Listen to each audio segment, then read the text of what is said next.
তোমরা তোমাদের সবার এনসিইআরটির বই এবং তোমার নোটস বুক যেটা বা নোটস নেওয়ার একটা ছোট্ট খাতা সেটাকে নিয়ে বসো। রোহন বলো।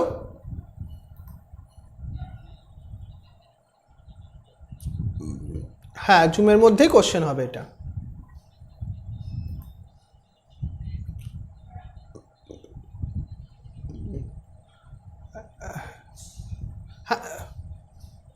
হ্যাঁ, তুমি ওটাকে কি করবে, তোমাকে ওই চ্যাট বক্সে তুমি লিখে দেবে ওটা। হ্যাঁ, 1-এর A B লাইভ চ্যাটে এখানে আছে না, ওইখানে চ্যাটটা আছে যেটা জুমে, ওখানে লিখবে। দেখবে একটা প্রাইভেটলি চ্যাটে অপশান আছে, মানে সেটা আমিই দেখতে পাবো, অন্য কেউ পাবে না। আর তারপর দেখবে ওখানে চ্যাট অ্যাপ অপশানটা তুমি খুলবে, দেখবে জুমের ওখানে তুমি একটা মেসেজ করো আমাকে, তাহলে বুঝতে পারবে। আর তারপর এটাকে হয়ে গেলে ছবি তুলে তোমাকে পাঠাতে হবে। হ্যাঁ, ভিডিওটা দেখা যাবে, দাঁড়াও। হ্যাঁ, তুমি এবার ভিডিও দেখতে পাচ্ছ? ওকে, চলো এবার আমরা আমাদের আসল কাজ শুরু করে দিই। আজকের প্রথম ক্লাস আমাদের ক্লাস 11-এর জন্য। ক্লাস 11-এর জন্য প্রথম, হ্যাঁ বলো, কে বলছো? ওকে, একজন বলো। প্রীতম।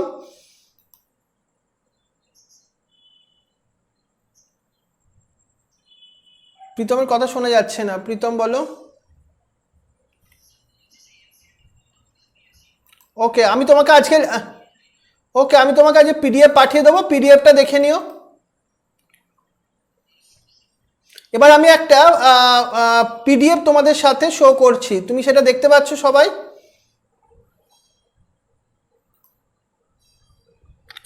কেউ একজন অ্যান্সার দাও আনমিউট করে, যে তুমি দেখতে পাচ্ছ কিনা। দেখতে পেলে ওকে, ওকে, ভেরি গুড।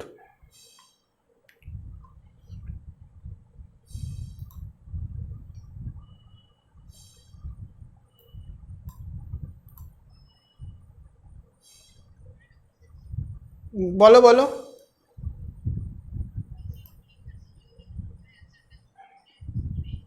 না, না, চেঞ্জ করতে পারবে না, তুমি যা ডিসিশন নেবে একবারই ডিসিশন নেবে। হ্যাঁ, কারণ আমাদের এনইটিতে কি করতে হবে, তোমাকে একটা করে রাউন্ড পাকাতে হবে, গোল অপশান থাকবে, সেখানে তো আর চেঞ্জ করার অপশান থাকে না, সেই জন্য একবারই তোমাকে ফাইনাল অ্যান্সার দিতে হবে।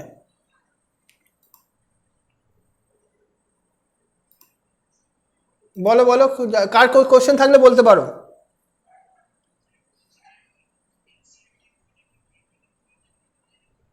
অনলাইনেও পাওয়া যেতে পারে, মার্কেটেও, দুটো দুটো জায়গাতেই অপশান আছে।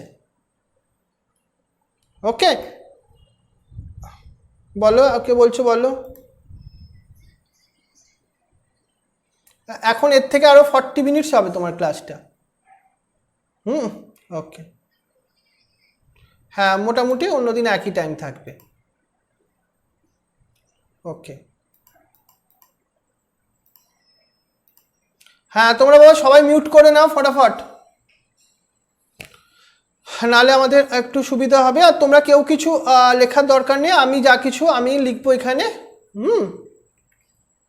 ওকে, দেখো তাহলে এবার আমরা শুরু করি। আমাদের প্রথমেই বলি, তুমি দেখতেই পাচ্ছ আমাদের এনইটির জন্য আমরা একটা স্পেশাল একটা যে চ্যাপ্টার আজকে শুরু করছি, সেটা হচ্ছে তোমার লিভিং ওয়ার্ল্ড।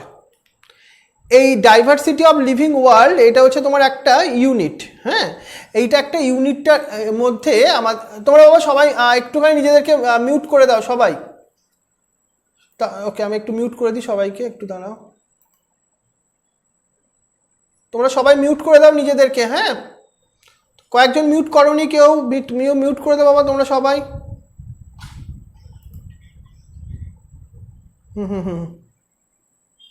দাঁড়াও এক সেকেন্ড, তারা সবাই এখনো জয়েন করছে, তোমরা একটু তাড়াতাড়ি জয়েন করে নাও সবাই।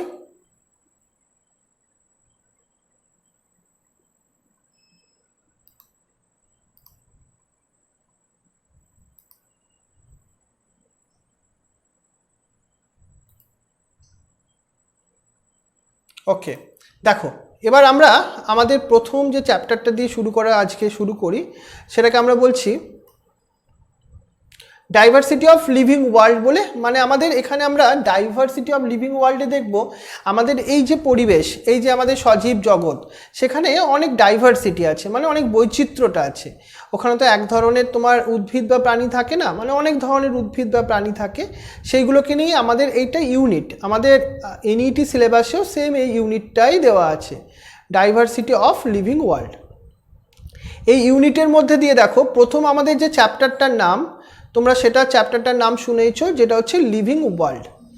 এই যে লিভিং ওয়ার্ল্ড, সেখানে আমরা দেখব সজীব শুধুমাত্র বস্তু সম্বন্ধে দেখব তা নয়।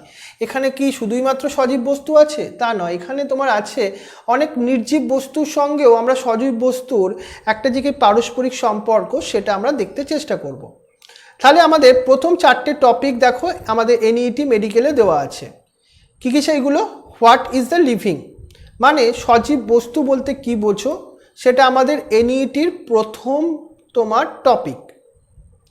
এনইটি মেডিকেলের জন্য সেকেন্ড টপিক সিলেবাসে দেওয়া আছে diversity in the living world, মানে আমাদের এই সজীব জগতের কি বৈচিত্র্যটা আছে, কি বিভিন্নতা আছে, সেটাকে নিয়ে আমরা দেখব।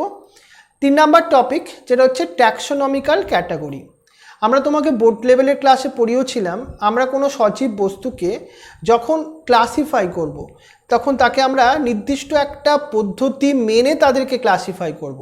তাদেরকে একটা স্পিসিসের আন্ডারে ফেলবো, জেনাসের আন্ডারে ফেলবো, সেটাকে আমরা বলছি ট্যাক্সোনমিক্যাল ক্যাটাগরিজ। আর একটা লাস্ট টপিক যেটা আমাদের এনইটি সিলেবাসে আছে, সেটা হচ্ছে ট্যাক্সোনমিক্যাল এইডস। মানে আমরা ট্যাক্সোনমি যদি আমরা স্টাডি করতে চাই, পড়াশোনা করতে চাই, আমাদের তো অনেক কিছু হেল্প দরকার। আমরা তো সবসময় এই হেল্পটা নিতে গেলে মনে করো আমরা একটা বাঘ সম্বন্ধে, টাইগার সম্বন্ধে আমরা জানতে চাইছি, কিন্তু তার জন্য কি আমরা জঙ্গলে যাব? তাহলে তো আমরা আলটিমেটলি আমাদের অনেক কিছু মানে প্রবলেম হতে পারে। সেজন্য আমরা এমন কিছু টুলস বা আছে আমাদের, টুলস মানে আমাদের কিছু হাতিয়ার আছে ভাবো, সেই হাতিয়ার মানে আমাদের ট্যাক্সোনমিকে স্টাডি করবার জন্য। ট্যাক্সোনমি মানে লিভিং অর্গানিজমগুলোকে স্টাডি করতে গেলে, তাদের সঠিকভাবে ক্লাসিফাই করতে গেলে, ক্লাসিফাই করা মানে তাদেরকে একটা স্বাধীনভাবে একটা বিন্যস্ত করার জন্য। এই হচ্ছে আমাদের 4টে টপিক দেওয়া আছে এনইটি সিলেবাসের মধ্যে। তাহলে চলো তোমাকে আমি প্রথম প্যারাগ্রাফ, আমি তোমাকে বলেওছিলাম আমি তোমাকে প্রত্যেকটা প্যারাগ্রাফ ওয়াইজ পড়াবার চেষ্টা করব। আর তোমার প্রথম 3 মাস তোমাকে একটু মনের জোর রেখে কাজ করতে হবে, কারণ তোমরা যেহেতু বাংলা মিডিয়াম থেকে আছো, তোমাদের পক্ষে প্রথম 3 মাস হচ্ছে সবথেকে বড় চ্যালেঞ্জ। কোনোভাবেই ভয় পাবে না, আর 3 মাস পর তোমার কিন্তু অনেক সোজা হয়ে যাবে জিনিসটা। চলো আমরা প্রথম ব্যাপারটাকে নিয়ে একটু শুরু করি। দেখো, how wonderful is the living world, মানে আমাদের এই লিভিং ওয়ার্ল্ডটা সত্যিই অনেকটা বেশি ওয়ান্ডারফুল, আমাদের বিস্ময় জাগায়। আমরা এখানটা দেখে খুবই আনন্দিত হই লিভিং ওয়ার্ল্ডকে দেখে।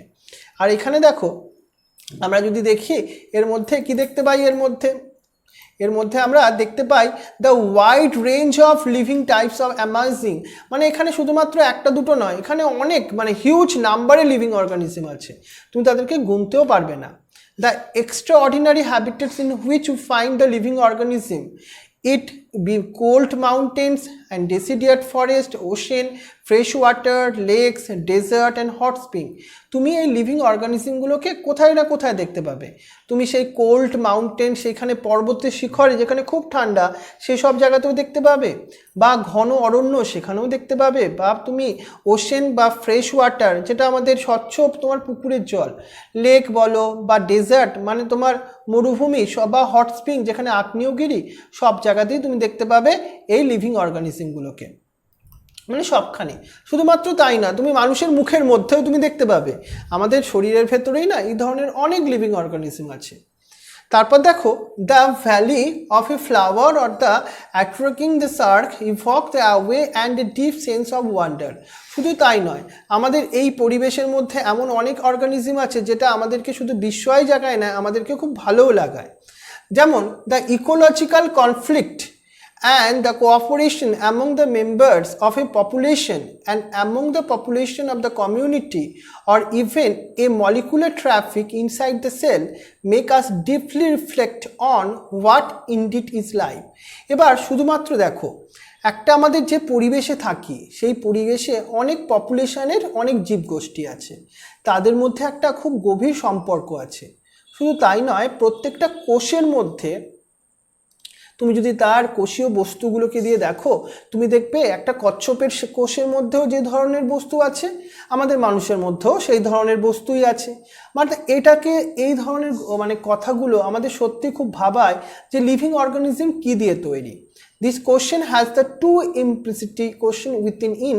The first is a technical one and seeks the answer to what living is as opposed to the non-living. মানে আমাদের সজীব বস্তু লিভিং আর নন লিভিং মানে নির্জীব বস্তু, এদের মধ্যে পার্থক্যই বা কী আছে বা এদের মধ্যে কি কোনো সম্পর্ক আছে, সেইগুলোকে নিয়ে আমরা ডিসকাস করব এখানে। And the second is the philosophical one and seeks answer what is the purpose of life. আমরা যে প্রত্যেকে সজীব, এটার জন্য কি কোনো একটা আমাদের এই জন্মের জন্য কি কোনো কারণ আছে? প্রত্যেকটা লিভিং অর্গানিজম কেন আছে? তোমার বাড়িতে একটা ইঁদুর আছে, সেটার কি বেঁচে থাকার জন্য কোনো কারণ আছে পরিবেশে? একটা মশা, আমরা মশাকে হয়তো মেরে ফেলি সব সময়, কিন্তু মশার কি কোনো গুরুত্ব নেই আমাদের পরিবেশে? এইগুলোকে নিয়ে আমরা কিন্তু আমাদের অধ্যয়ন করা বা কারা অধ্যয়ন করে? সায়েন্টিস্টরা। We shall not attempt answering the second question. We will try to reflect on the what is living. এবার তুমি কিন্তু প্রত্যেকটা লিভিং অর্গানিজম কেন আছে, তাদের সঙ্গে আমাদের সম্পর্কই বা কী, তুমি এটা কিন্তু কোনোভাবেই সবসময় অ্যান্সারটা সঠিক পারবে না, জানতে পারবে না। তোমাকে যদি জিজ্ঞাসা করা হয় মশার সঙ্গে তোমার সম্পর্ক কী, মশাই আছে কেন তোমার জীবনে, তুমি এই অ্যান্সারটা তোমার পক্ষে ক্লিয়ার নয়। কিন্তু সায়েন্টিস্টরা এই অ্যান্সারগুলো দিতে চেষ্টা করে, কিন্তু সায়েন্টিস্টরা যেটা অলরেডি করেছে সেটা হচ্ছে লিভিং বস্তু মানে সজীব বস্তু জিনিসটা কি বা সজীব বস্তুর কী কী বৈশিষ্ট্য থাকবে সেটা আমাদের অলরেডি তারা বলে দিয়েছেন। এই হচ্ছে আমাদের প্রথম প্যারাগ্রাফটা। এবার কোনো স্টুডেন্টের যদি কোনো প্রথম প্যারাগ্রাফ থেকে কোনো কোশ্চেন থাকে, সে নিজেকে আনমিউট করে সে বলতে পারো। কোনো স্টুডেন্টের কোনো যদি ডাউট থাকে প্রথম প্যারাগ্রাফ থেকে, সে আমাকে বলো।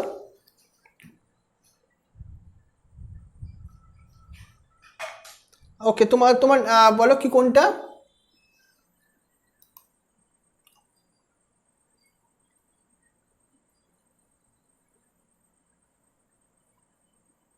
হ্যাঁ, এই যে তুমি বলছো তুমি কোথায় অ্যাকশন দাঁড়াও, তুমি কোন পার্টটা বলছো?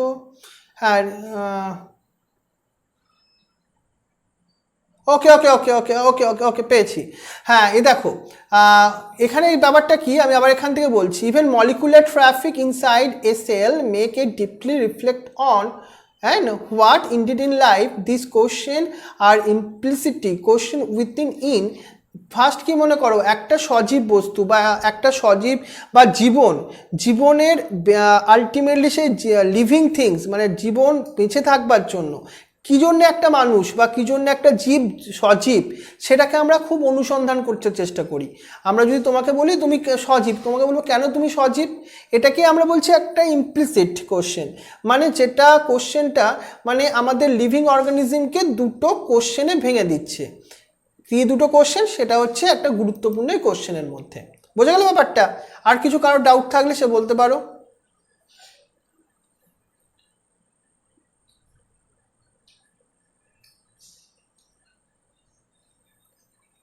ইভক মানে কোথা থেকে এসছে, মানে ইভক আর একটা কি নিজেকে মানে প্ররোচনা করানো, এইভাবে মানে আমাদেরকে সে বাধ্য করে, আমাদেরকে অনুসন্ধান করতে মানে জাগ্রত করে এইভাবে। আর কিছু আছে কারো, সে বলতে পারো। প্রথম প্যারাগ্রাফ থেকে হয়তো আমাদের এনইটি লেভেলের জন্য কোশ্চেন হয়তো বেশি কিছু আসবে না, বাট এটা ইন্ট্রোডাকশন বলে আমি তোমায় বললাম। এবার চলে আসি আমাদের পরের টপিক। বলো কেউ, কে বলছো?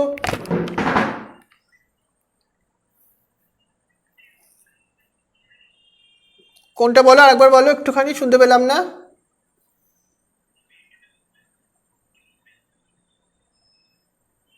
কোথায় প্যারাগ্রাফটা আছে তোমার, সেখানে একটু আন্ডারলাইন করে দাও একটুখানি তুমি, তোমার কথাটা ব্রেক করছে। 4 নাম্বার লাইনে, হ্যাঁ বলো।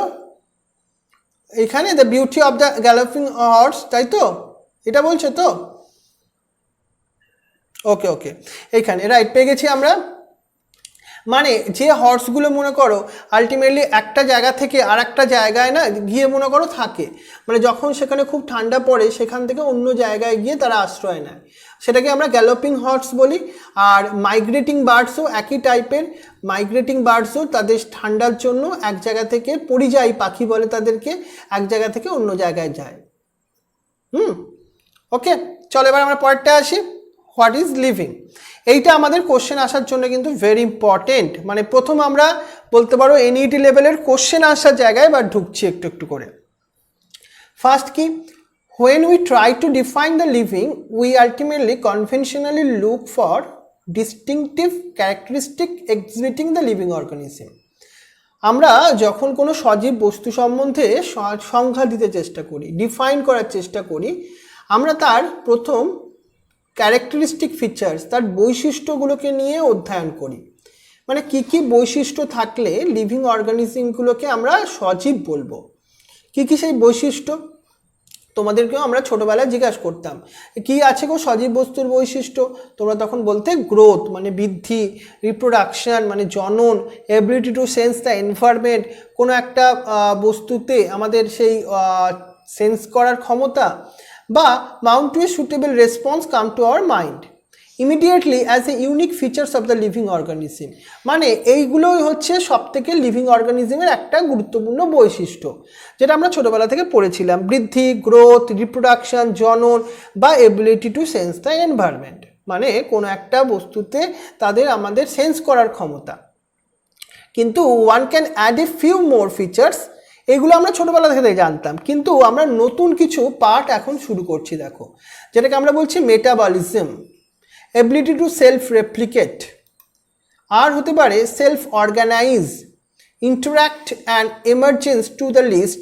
মানে আমরা সজীব বস্তুর আর একটা নতুন কিছু বৈশিষ্ট্য এখানে অ্যাড করলাম, কি কি, মেটাবলিজম, যেটাকে আমরা বলি বিপাক। আমরা শুনেছিলাম বিপাক বলতে কি বোঝো, আমরা বিপাক সম্বন্ধে আরও ডিসকাসও করবো ডিটেলসে। মানে কোনো একটা কোষের মধ্যে কি ধরনের রাসায়নিক বিক্রিয়া চলে সেটাকেই বিপাক বলে, মানে মেটাবলিজম। তোমরা কি করবে, যারা মেটাবলিজম মানেটা যাদের বুঝতে অসুবিধে হলো তারা সেটাকে আন্ডারলাইন করে তার এই যে পাশে যে জায়গাটা দেখছো এখানে বিপাক বলে বাংলায় লিখে নিতে পারো, পেন্সিলে বা পেনে লিখে নাও, মেটাবলিজম মানে বিপাক। যারা ভুলে যাবে মনে করছো তাদের জন্য বলছি।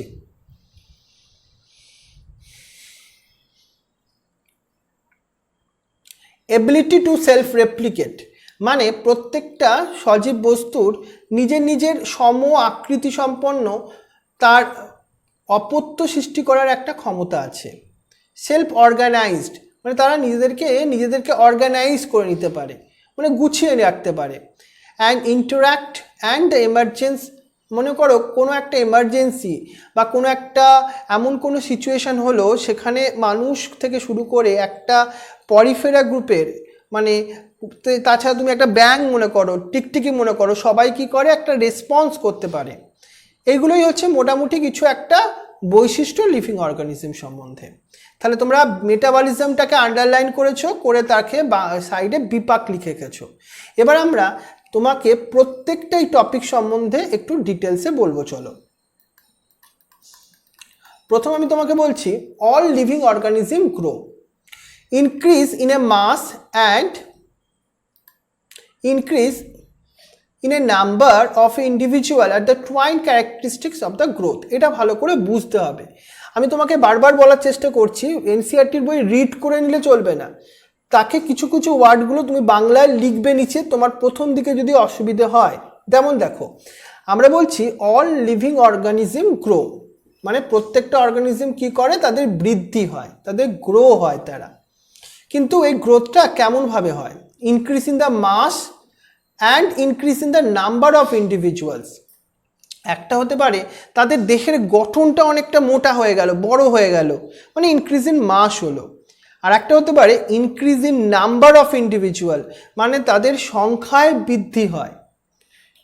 আমাদের ক্ষেত্রে কি হয়, আমাদের কি কোনো সংখ্যায় বৃদ্ধি হয়, আমাদের হয় ইনক্রিজ ইন মাস, আমাদের আমাদের মনে করো দৈর্ঘ্য বা এগুলো আমাদের উচ্চতা এগুলো বাড়তে থাকে আমাদের। কিন্তু তুমি যদি ইউনিসেলুলার ইস্টের কথা ভাবো, ব্যাকটেরিয়ার কথা বলো, বা যারা এককোষী, তারা কেমনভাবে গ্রোথ করে, তাদের নাম্বারটা ইনক্রিজ হয়, তাদের সংখ্যাটা বৃদ্ধি করে। তাহলে এবার আসি আমি মাল্টি সেলুলার অর্গানিজম। মাল্টি সেলুলারের নিচে রাখতে পারো মনে বহুকোষী, লিখে রাখতে পারো বাংলায় ছোট্ট করে বহুকোষী। বহুকোষী অর্গানিজমগুলো গ্রো করে বাই দ্য সেল ডিভিশন। এটা আন্ডারলাইন করো এইখানটা, multicellular grow buy cell division. সবাই বইতে আন্ডারলাইন করো, পেন্সিল দিয়ে হোক বা তোমার পেন দিয়ে হোক। Multicellular organism grow buy cell division, এটা আমাদের একটা এমসিকিউ কোশ্চেনের একটা প্রথম একটা পার্ট এলো এখান থেকে। বহুকোষী অর্গানিজমগুলো তারা কিভাবে বৃদ্ধি করায়? কোষ বিভাজনের মাধ্যমে। In plants, this growth by the cell division occur continuously throughout the lifespan. এইখানটা ভালো করে বোঝো, একটা উদ্ভিদ কোষ বিভাজনের মাধ্যমে বৃদ্ধি হয় throughout their lifespan, মানে সারা জীবন ধরে। তুমি একটা গাছ বসিয়েছো, সেই গাছটা আস্তে আস্তে সারা জীবন ধরে কিছু না কিছুভাবে বাড়ে। অর্থাৎ প্ল্যান্ট দিস গ্রোথ হয় কোষ বিভাজনের মাধ্যম দিয়ে, সেল ডিভিশনের মাধ্যম দিয়ে। কিন্তু তুমি যদি অ্যানিম্যালসের কথা বলো, in animals the growth in seen only up to a certain age. তুমি অ্যানিম্যালস তার সঙ্গে সার্টেন এজটাকে আন্ডারলাইন করো, প্ল্যান্টস তার সঙ্গে থ্রু আউট দ্য লাইফটাকে আন্ডারলাইন করো। এবার দেখো, অ্যানিম্যাল মানে আমাদের প্রাণীদের কথা বলছি। প্রাণীরা কিন্তু সারা জীবন ধরে গ্রোথ করে না, তারা গ্রোথ করে একটা নির্দিষ্ট সময় অবধি। However cell division occur in certain tissue to replace the loss cell. এবার তুমি মানুষের ক্ষেত্রে বলবে, মানুষের ক্ষেত্রে কি কোষ বিভাজন সারা জীবন হয় না? আমরা বলবো হ্যাঁ। কখন হয়? যখন তোমার হাত কেটে গেছে, বা হাত কেটে গেলে তখন কি হয়, ওইখানটার রিপেয়ার হয়, তখনও তো কোষ বিভাজন হতে থাকে। এছাড়া তুমি একটা টিকটিকির ভাবো, টিকটিকির ল্যাজটা খসে গেছে, টিকটিকি তো একটা প্রাণী, ওদের ক্ষেত্রেও কোষ বিভাজনের মাধ্যম দিয়েই আবার নতুন বৃদ্ধি হয় ওদের। এইগুলো হলো বহুকোষী অর্গানিজম। বহুকোষী মানে মাল্টিসেলুলার, প্ল্যান্ট আর অ্যানিম্যাল, তারা কিভাবে বৃদ্ধি করে তাদের ক্ষেত্রে বললাম। ঠিক, আমি এই প্যারাগ্রাফটা বলে দিই বাবা, তারপর তোমার কোশ্চেনটা শুনছি আমি। হ্যাঁ, হাউএভার সেল ডিভিশন অকার, ওকে। এবার ইউনিসেলুলার অর্গানিজমের কথা বলি। ইউনিসেলুলার অর্গানিজম মানে এককোষী, যাদের দেহ একটা কোষ দিয়ে তৈরি। তুমি ইউনিসেলুলারটাকে আন্ডারলাইন করো, তোমার যদি নাম মনে, ইউনিসেলুলারটার বাংলাটায় তুমি সাইডে রাখতে পারো লিখে এককোষী। Unicellular organism grow buy cell division. তাহলে এককোষী আর বহুকোষী, তাদের মধ্যে একটা খুব ভালো মিল দেখো, দুজনেই কিন্তু আলটিমেটলি গ্রোথ করছে সেল ডিভিশনের সহায়তায়, মানে কোষ বিভাজনের মাধ্যম দিয়ে। One can easily observe in the in vitro culture. ইন ভিট্রোটাকে আন্ডারলাইন করো, তার সঙ্গে এই সাইডে এইখানে লিখে রাখো। আমরা দুটো কথা ইউজ করব বায়োলজিতে, একটা হচ্ছে ইন ভিভো আর একটা ইন ভিট্রো। ইন ভিট্রো মানে যখন ল্যাবরেটরিতে কোনো কাজ করানো হয়। ইন ভিট্রো কালচার মানে ল্যাবরেটরিতে যখন আমরা কোনো কালচার করছি বা কোনো ব্যাকটেরিয়াকে গ্রো করাচ্ছি, that is the vitro culture. Vitro মানে আমরা বলবো ল্যাবরেটরিতে। ল্যাবরেটরি মানে যেটা আমাদের পরীক্ষাগারে, পরীক্ষাগারে আমরা যখন গ্রো করাচ্ছি, মানে ভিট্রো কথাটা ভালো করে মাথায় রাখো। আমরা in vitro culture by simply counting the number of cells under the microscope, আমরা ইন ভিট্রো কালচারে কোনো এককোষী প্রাণী কত গুণ তারা বৃদ্ধি পেল আমরা কিভাবে দেখব? আমরা মাইক্রোস্কোপের তলায় তাদের কতগুলো কোষের বৃদ্ধি হলো সেটা দেখে আমরা বুঝতে পারবো। In majority higher animals and plants growth and reproduction are mainly the exclusive events. এবার তুমি একটু হায়ার অ্যানিমালসের কথা বলো। তুমি মানুষের ক্ষেত্রেই ধরো, মানুষের ক্ষেত্রে growth and reproduction exclusive event, mutually exclusive. Mutually exclusive মানে তারা একজন আর একজনের সঙ্গে যেন যুক্ত হয়ে আছে। কারণ তোমার যখন বৃদ্ধি হয়, তুমি নির্দিষ্ট একটা বয়সে আসো, তখনই তোমার রিপ্রোডাকশনের ক্ষমতাটা আসে। মানে তাদের একটা নির্দিষ্ট যেন নিজেদের মধ্যে তারা যুক্ত, বৃদ্ধি না হলে রিপ্রোডাকশনের ক্ষমতা আসবে না। One must remember that increase in body mass is considered as growth. এইখানটা আবার ভালো একটা ইম্পর্টেন্ট টপিক আসছে আমাদের। তুমি অনেক সময় দেখবে আমরা বলছি তুমি প্রথমে ছোট ছিলে এতখানি, তারপর তোমার মাসটা বাড়তে থাকলো, তুমি আস্তে আস্তে আস্তে লম্বায় বড় হতে থাকলে। মানে তাহলে কি আমরা এই যে মাস বড় হওয়া, ইনক্রিজ অফ মাসটাকে কি আমরা গ্রোথ বলবো? এবার তুমি একটা নন লিভিং সাবস্টেন্সের কথা ভাবো, এই যে নন লিভিং অবজেক্ট অলসো গ্রো। এবার আমরা দেখো মজার একটা ঘটনা শোনাচ্ছি। আমরা বলছি যাদের প্রাণ নেই অর্থাৎ নির্জীব বস্তু, তাদেরও গ্রোথ হয়। কেমনভাবে? যেমন তুমি একটা পাহাড়ে দেখো, পাহাড়েও তুমি আজকে একটা পাহাড়কে দেখে রাখো, তারপর আস্তে আস্তে দেখবে ওই পাহাড়ের ওপর মাটি জমে জমে জমে জমে পাহাড়ের উচ্চতাটাও আস্তে আস্তে বৃদ্ধি পাচ্ছে। বা একটা পাহাড়ের ওপর তার উপর বরফ জমে জমে জমে তার মাসটা বৃদ্ধি পাচ্ছে। তাহলে আমরা নন লিভিং থিংসটাকে কি গ্রোথ হচ্ছে বলবো? তাহলে আমরা আবার বলি, এখানে লেখাটা কি আছে ভালোভাবে দেখো। আমরা বলছি কি, এখানে দেখো non living object also grow if we are take the increase the body mass in the certain for growth. Mountains, all the boulders and sand mounds do grow. However, this kind of growth exhibited by non-living object by accumulation of material on the surface. নির্জীব বস্তুগুলো তাহলে কেমনভাবে growth হয়? তাদের বিভিন্ন প্রকার material, মানে বিভিন্ন প্রকার বস্তু নিজের ওপর অ্যাকুমুলেট করে, নিজের ওপর মনে করো চাপা দিয়ে অ্যাকুমুলেট করে করেই তাদের গ্রোথ হতে থাকে। এবার আর একটা জিনিস আসো, তোমাদের দাগ দিতে হবে না বাবা রেড কালারে, অন্যদের অসুবিধা হবে। হ্যাঁ, মেন পয়েন্টগুলো আমি বলছি, ওগুলো দাগ দিবে। ওকে, কে বলছো বলো? দেবোত্তম।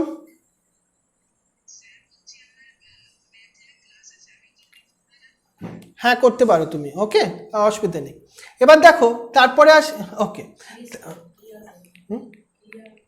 হ্যাঁ তোমরা ক্লিয়ার করে নাও, রেড কালারের জিনিসগুলোকে ক্লিয়ার করে দাও।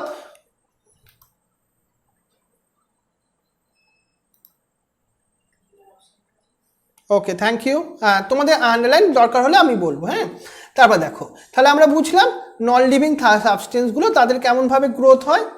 এবার আসবো আমরা এখান থেকে, দেখো accumulation on the surface. Living organism growth is form of insight. এটা একটা সজীব বস্তুর একটা গুরুত্বপূর্ণ ভূমিকা। দেখো আমরা কি বলছি, এই যে গ্রোথ ফ্রম ইনসাইড, মানে গ্রোথটা হয় ভেতর থেকে। Growth therefore can not be taken as a defining property. তুমি এইখানে এবার সাইডে লেখো, এখানে গ্রোথ একটা ইকুয়াল সাইন দাও, সাইন দিয়ে লেখো not defining property of living organism. মানে এই সাইডে এখানটায় লেখো, এখানে গ্রোথ নট ডিফাইনিং প্রপার্টি। মানে কি, গ্রোথ কিন্তু একটা সজীব বস্তুর গুরুত্বপূর্ণ বৈশিষ্ট্য নয়। বোঝা গেছে? Condition under which it can be observed in all living organisms have to be explained, and then we understand that it is the characteristics of living system. A dead organism that does not grow. মানে বৃদ্ধি, মানে growth একটা নির্দিষ্ট বৈশিষ্ট্য ঠিকই, কিন্তু এটা একটা মূল বৈশিষ্ট্যের মধ্যে নয় কিন্তু গ্রোথটা। এটা একটা ভেরি ইম্পর্টেন্ট, তুমি সাইডে লিখেওছো এখানে, গ্রোথ নট ডিফাইনিং প্রপার্টি। মানে এই চ্যাপ্টারের যদি বলো সব থেকে ইম্পর্টেন্ট কিওয়ার্ডস, সেটা হচ্ছে এটা।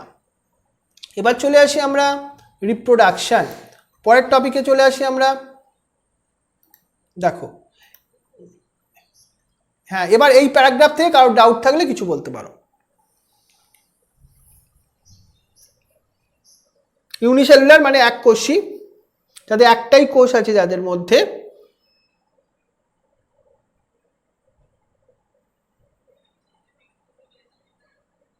হ্যাঁ, কোনটা বলো তো, কোন প্যারাগ্রাফটা একটু আন্ডারলাইন করে দাও তুমি। দাঁড়াও, একজন স্টুডেন্ট বলে নিক, তারটা প্রবলেম সলভ করে পড়ার জন্য আসছি। বলো নন লিভিং বললে কোনখানটা বলছো একটু বলো। এই যে এইখানে ওকে দেখো ও বলছে non living object also grow if we take increase the body mass of a certain for growth. মানে নির্জীব বস্তুগুলো গ্রোথ হয় কিভাবে, তাদের ওপর কিছু বস্তুর অ্যাকুমুলেশন হয়ে, বস্তু চাপা পড়ে পড়ে গ্রোথ হয়। একটা পাহাড়ের ওপর কিছু ধুলো কিছু মাটি চাপা পড়ে পড়ে গ্রোথ হতে থাকে। বোঝা গেল ব্যাপারটা? ক্লিয়ার? ওকে, এরপর দেখো পরের টপিকটা হচ্ছে রিপ্রোডাকশন, মানে জননের কথা বলছে। বলো কে বলো, কোশ্চেনটা বলো। হ্যাঁ হ্যাঁ ওকে, বলে যেখানে দেখো নাম্বার ইনক্রিজ, মানে একটা কোষ থেকে দুটো, দুটো থেকে চারটে, চারটে থেকে আটটা। এটা তো এককোষী প্রাণী বা উদ্ভিদদের ক্ষেত্রে হওয়া সম্ভব। আমাদের ক্ষেত্রে ওদেরকে আমরা তো এরকম বলি না, আমাদের সংখ্যা কত বৃদ্ধি হলো, আমাদের দৈর্ঘ্য উচ্চতা কত বৃদ্ধি হলো, এটা ইম্পর্টেন্ট বহুকোষীদের ক্ষেত্রে। ওকে, অ্যাকুমুলেশন মানে কোনো জিনিসকে মনে করো আত্তীকরণ, মানে ভেতরে নিয়ে নেওয়া, অ্যাকুমুলেট করে নেওয়া। এই যে আমি তোমাকে পড়াচ্ছি, তুমি তোমার ভেতরে সেগুলোকে অ্যাকুমুলেট করে নিচ্ছ, ভেতরে ব্রেনের মধ্যে অ্যাকুমুলেট করছো, নিয়ে নিচ্ছ। ওকে, বলো।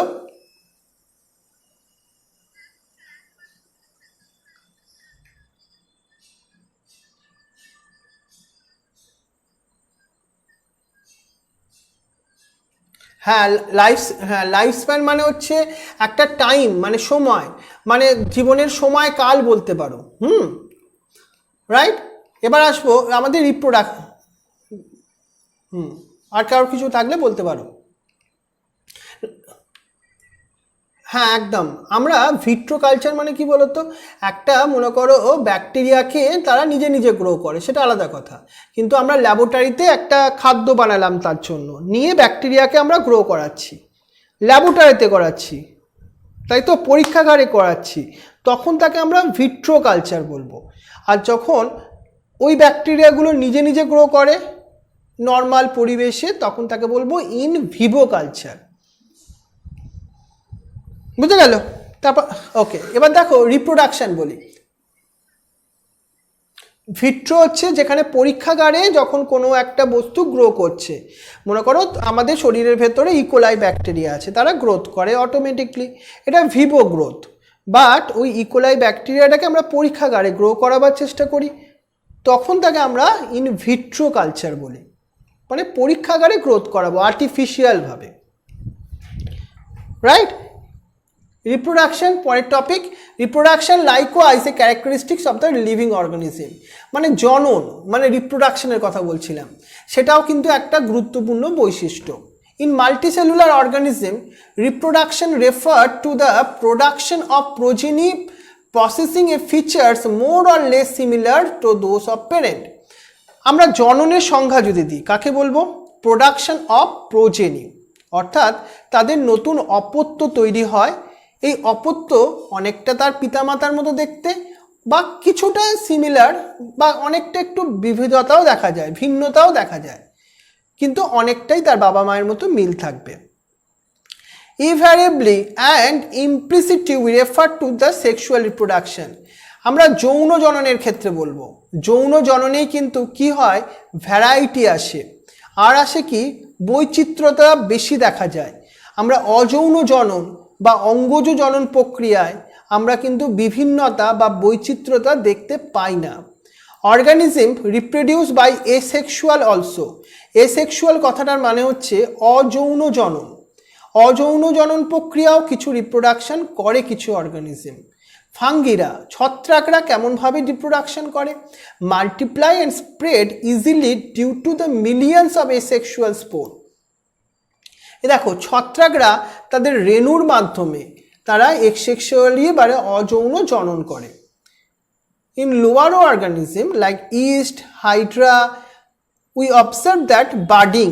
বার্ডিং হচ্ছে একটা প্রসেস, মানে কোরোদকোদম বলে যাকে আমরা, তার মাধ্যম দিয়ে তারা রিপ্রোডাকশন করে। তুমি এখানে আন্ডারলাইন করবে এই পার্টগুলোকে, ইস্ট অ্যান্ড হাইড্রা বার্ডিং পার্টটা, ইস্ট অ্যান্ড হাইড্রা বার্ডিং পার্টটায় আন্ডারলাইন করো। প্ল্যানেরিয়া, ফ্ল্যাটওয়ার্ম কিভাবে রিপ্রোডাকশন করে, আন্ডারলাইন করো ট্রু রিজেনারেশন, মানে তাদের কোনো একটা অংশ থেকে আবার নতুন তারা পুরো অর্গানিজম তৈরি করতে পারে, তাকে আমরা বলি পুনরুৎপাদন অর্থাৎ রিজেনারেশন। দেখো রিজেনারেশনটাকে আমরা আবার এক্সপ্লেন করছি কীরমভাবে। Fragmented organism regenerates the lost part of its body and became a new organism. অর্থাৎ কোনো একটা দেহের পার্ট ছোট্ট টুকরো হয়ে গেছিল, ওই টুকরো পার্ট থেকেও নতুন একটা অর্গানিজম তৈরি হতে পারে। বোঝা গেছে ব্যাপারটা? ক্লিয়ার? এবার একটা দেখে নিই আমরা।